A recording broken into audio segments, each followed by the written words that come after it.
All right, so one thing that I think is kind of difficult about this section is just keeping track of when to plug in different numbers.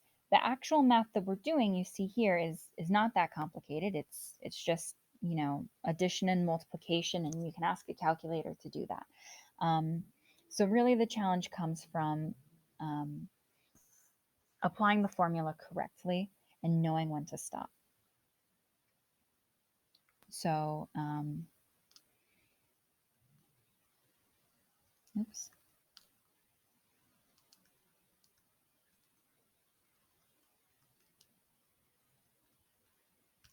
So just some things to be careful about would be that you need to remember to update your x's the whole time.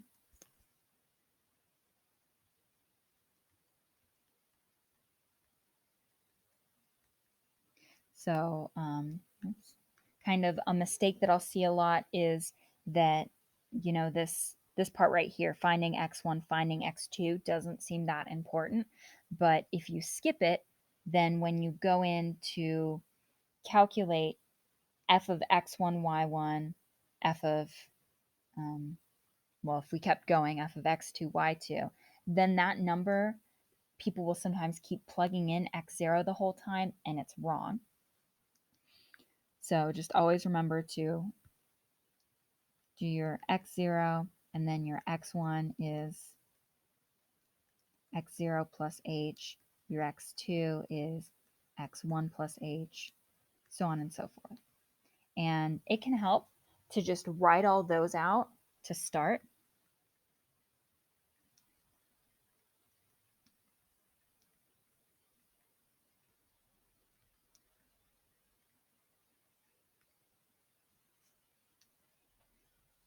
Because part of the problem will tell you which x is last. So if you just write all those out first, you know every x value you're going to use.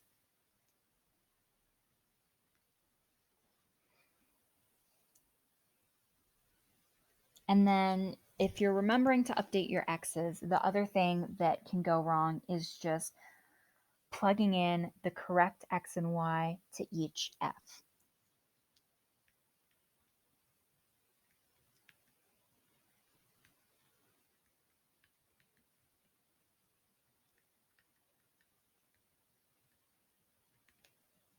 So whenever you plug in like f of y0, do x0.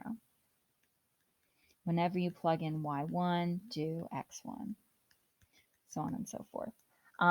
So what I'm saying here is that somebody will do like x0 equals 2, y0 equals 4, x1 is equal to 2.1, y1 is equal to y0 plus h times f of x1, y0.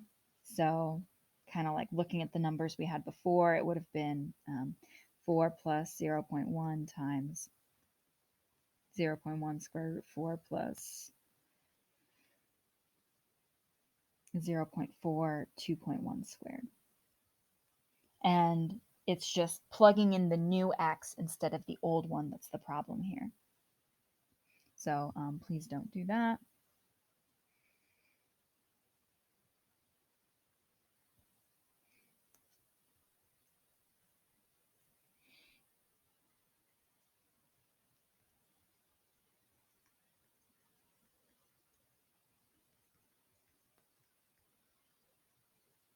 And I guess the danger there is plugging in different x values too early.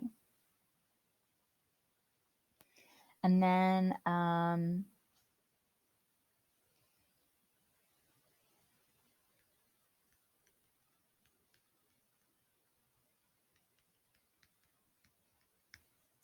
don't reuse x0, y0. So sort of like you can't have y0 is y0, y1 is y0 plus h f of x0, y0, y2 is y1 plus h f of x0, y0, so on and so forth.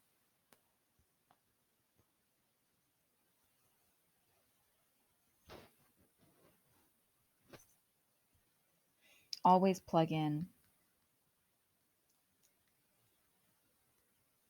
the most recent value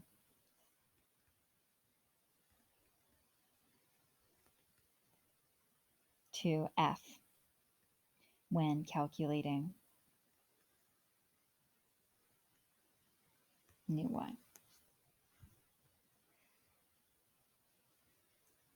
And so real quick, so you have it like in your notes more than once, just like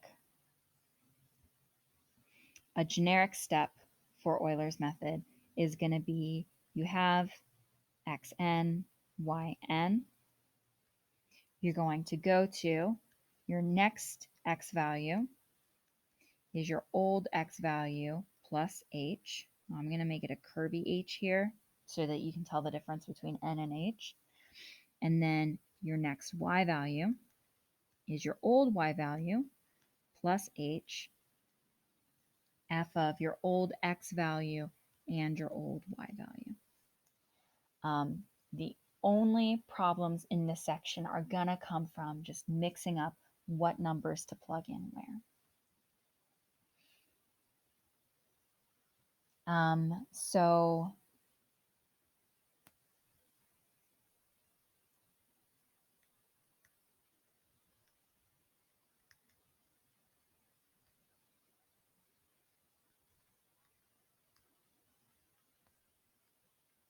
since we're learning this thing and I said it's going to be important, it would be nice to know what this method is actually giving us.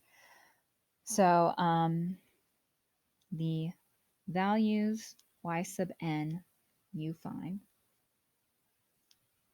are approximations to x sub n. So kind of y of x sub n is about y sub n would be the mathematical way to represent that.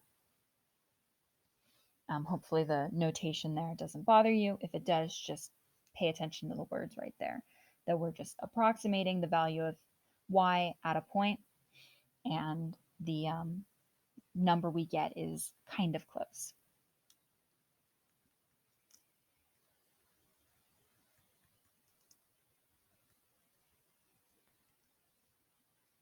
And so to compute the error, we could use two different sort of metrics that tell us how this method performs. Absolute error would be the absolute value of the true solution y. Well, we'll do the symbols in the next line, make it easy, minus the approximation.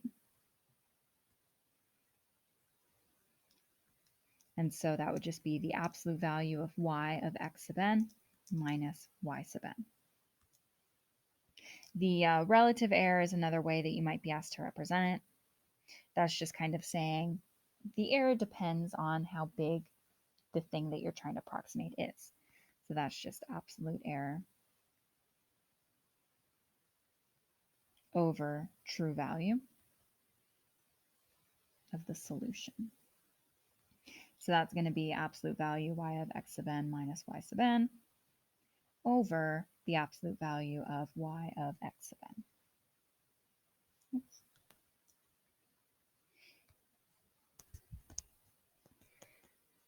And both of those measures of error are fine for different situations. In your web work, you might be asked to calculate one or the other, and in the spreadsheets we'll look at, it'll output both of those for you.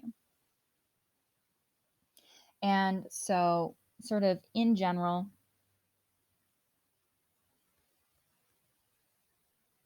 smaller h means smaller error.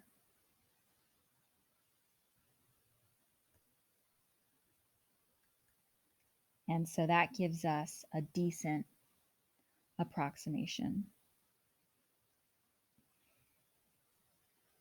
to y at a target value of x.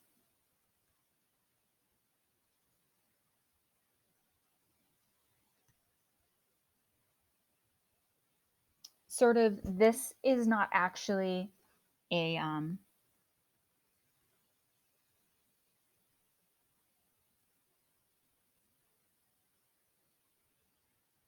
So this isn't the best way to approximate things. This is a simple, straightforward way to approximate solutions to differential equations.